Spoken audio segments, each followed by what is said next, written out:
Yambrigne, une localité située dans la préfecture de Mali, en Guinée, possède une histoire riche et complexe, marquée par des influences coloniales, des luttes pour l'éducation et des défis infrastructurels. Voici un aperçu de son évolution à travers les âges. Parc national, origine et structure traditionnelle. Avant la colonisation, Yambrigne faisait partie du Futa Toro, un royaume théocratique peu dirigé par des imams. Avec l'arrivée des Français au début du XXe siècle, l'administration coloniale a redéfini les structures locales. En 1909, le cercle de Yambrigne a été créé, et le chef de canton était Tierno Mamadou Selou Kansagel. Livre l'éducation, un phare de progrès. L'éducation a été au cœur du développement de Yambrigne. La première école a été fondée en 1932 avec 47 élèves.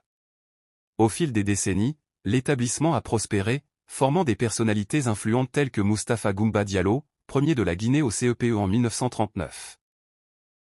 Voies ferrées, défis infrastructurels et mobilité.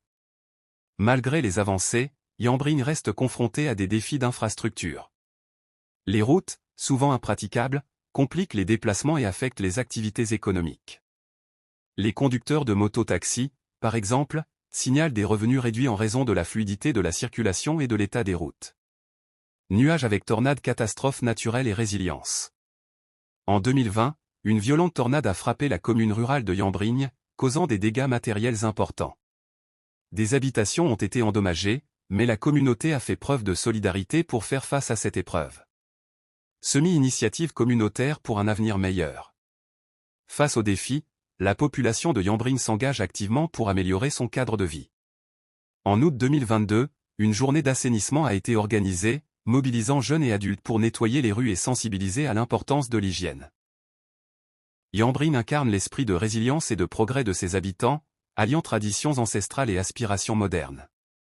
Son histoire est un témoignage vivant de la quête de développement et de dignité de ses citoyens.